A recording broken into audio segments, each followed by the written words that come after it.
Today's walk is in ChobhamCommon. Every day I'm walking. I've been walking already for about an hour, maybe a bit longer. And it's a nice place to walk. It's huge and it has interesting sights. The reason I like it is because it has a very varied landscape. It's huge, you can get lost in it. And it's not very popular. It's popular amongst dog walkers, but you still don't seem to see that many people compared to other parks. I also just like it because it's kind of rough around the edges. It's not as neat as other parks around in the area. And go down this way.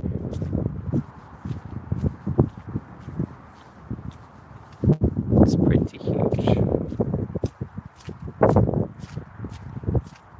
But I just like how it has lots of hills. It's got some interesting mushrooms as well that you could forage. They try and advise you against doing that, but anyway, I'm not saying anything else about that one. This is in Berkshire, ChobhamCommon. I find that whenever I'm outside of London I feel so much better. I think London can actually kill people. That's how strongly I feel about it, the environment. You can have the perfect diet in the world, and if you're not in the right environment,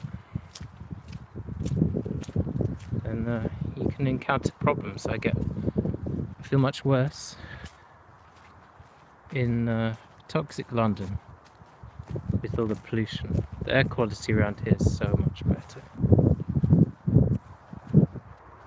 Just came from over there.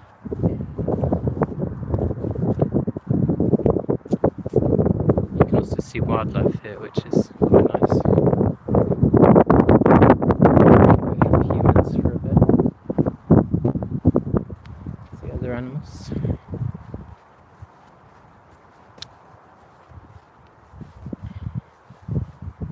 It would take a long time to walk through all of this, because as I say, it's quite big, quite substantial.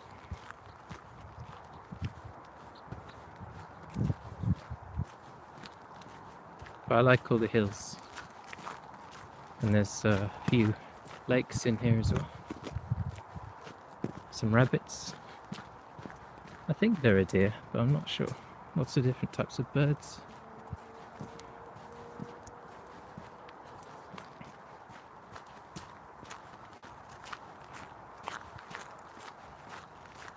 Don't know why, but this is kind of the boring bits.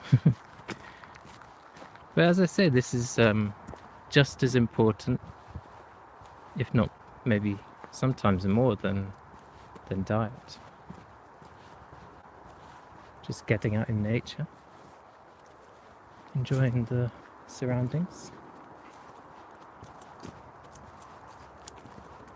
And a good example of that is, if you look at blue zones where people are living to be centenarians, it's not just the diet that's making them live so long. They have an active life outside, and a sense of community about them that we seem to have lost, I think, in a lot of Western cultures, so-called developed countries, Western civilization.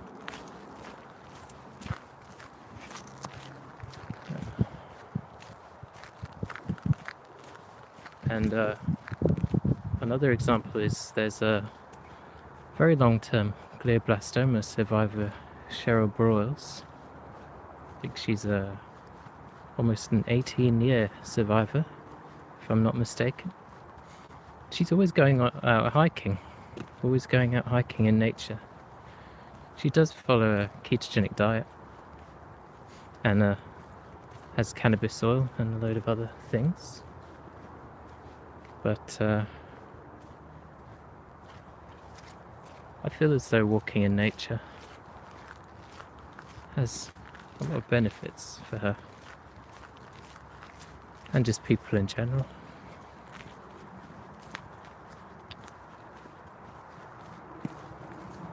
Every day I'm doing one of these walks.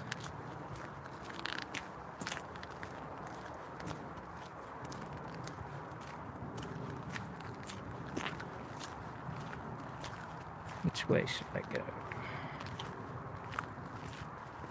Because this is a bit boring so far. This place is so much more exciting than this. I need to go off the main path, I think.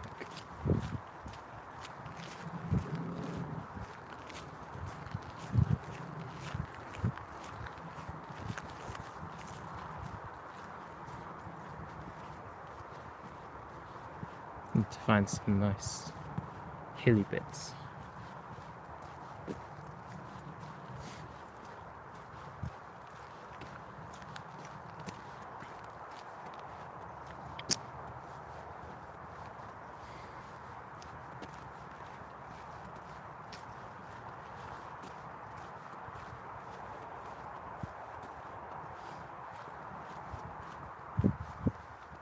You can get lost in there, but sometimes the further you go in, the more you find interesting things that you may not have thought you might find.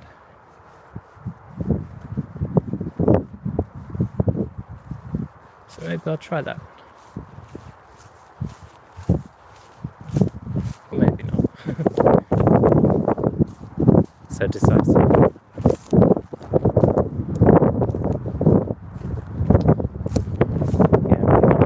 Okay, so we're venturing into the unknown.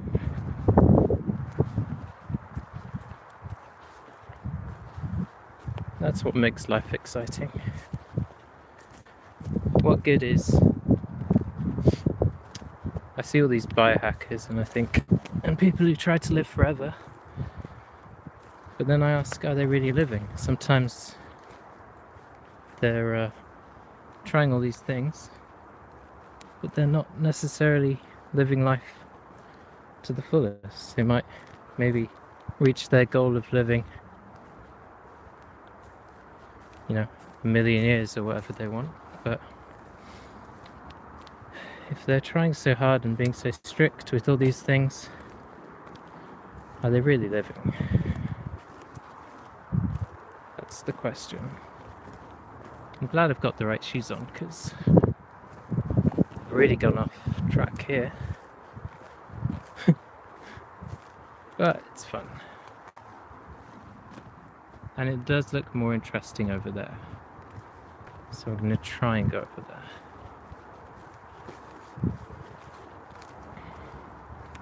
Just want to find one of those really big hills, because if you go up one of those hills, you get amazing views of everything. And I think there's one over there, so I'm going to try and go up that hill.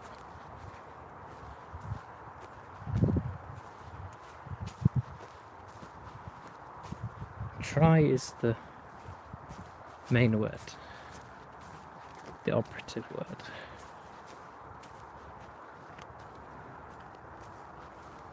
Because I don't know how I'm going to do that. Okay.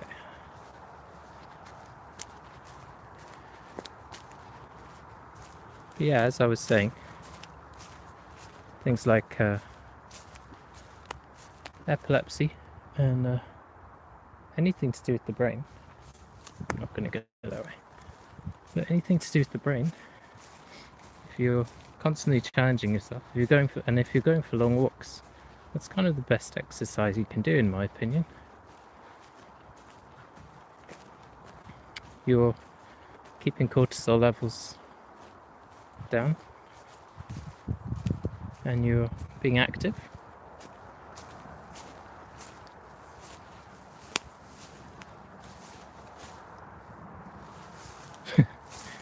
This is such a awkward way to go.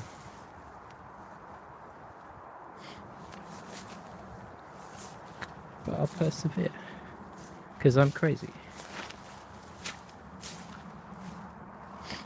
Okay. Yeah, there's a good book, Brain's Way of Healing, which talks about how, this is difficult, which talks about how walking can actually help the brain. In, I think the examples given were mainly things like Alzheimer's, brain injury. It's difficult to walk through this. It's like going through a jungle here.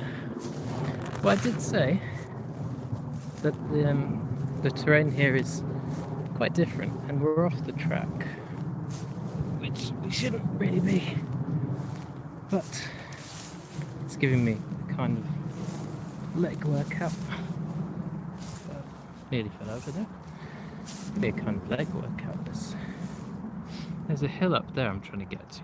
Doesn't look like a hill, probably watching this, but it definitely is.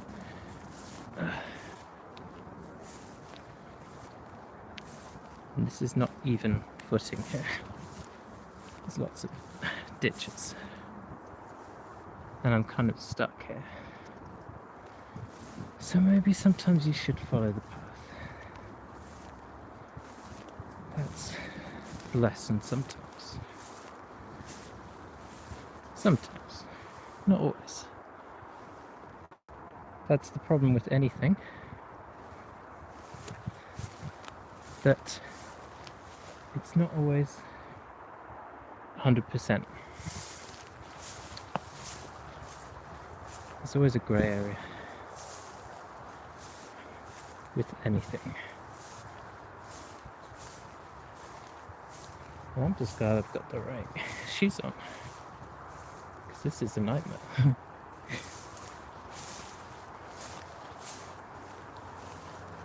Ow. I just got spiked with something.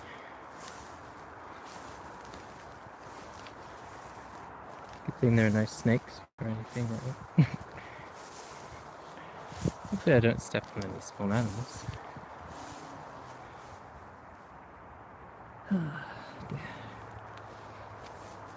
But yeah, normally this is a fun park to walk in. Common, rather. It's a common. Normally it's a fun common to walk in. And there's a main path up there, so I'm going to try and get to it. Stop being so silly about this.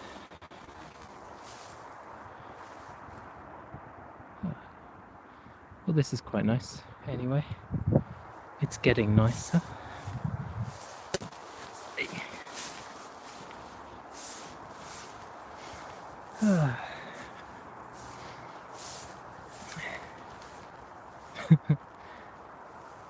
Success, I found the main path. And there was a much easier way to get to it than the way I did.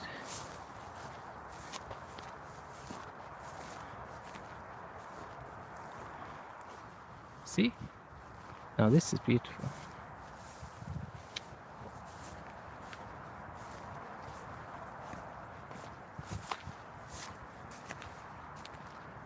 Okay.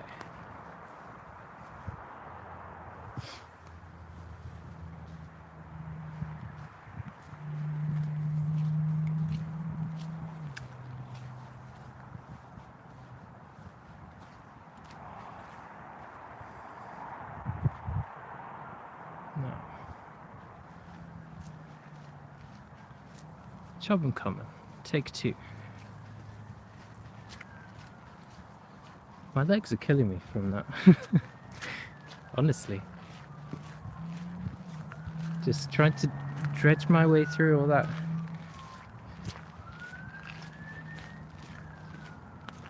Next time I'll learn to either stick to the main path or be prepared for a heavy workout. Because even though that seemed simple, there were lots of ditches and wet bits. I was having to dredge my legs out. But yeah, ChobhamCommon, beautiful place. And it's huge, as I said. You can get lost in it, but it's a beautiful place that has very varied landscape, and it's not very well known. There's very few people that come here, which is one of the things I like about it. And it's mainly untouched. It's quite beautiful in that respect, very natural. It's a bit rough around the edges, but I kind of like that. And I was saying before how, in terms of managing cancer, it's not just all about diet. It's about doing things like this, getting out in nature, enjoying life, enjoying your surroundings. The mental side of it is huge. I mentioned Cheryl Brawls, who I follow, who's a very long-term glioblastoma survivor, and she's always out hiking. That's something that really stuck with me. Also, when I'm in London, I don't feel great all the time. A lot of my seizure triggers from my focal seizures are things like poor air quality, so volatile particles in the air in particular.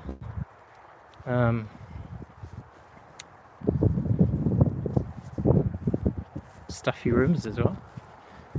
Things like air conditioning can be a problem. Heating. When I'm out in this kind of environment, I feel fine. I feel really good.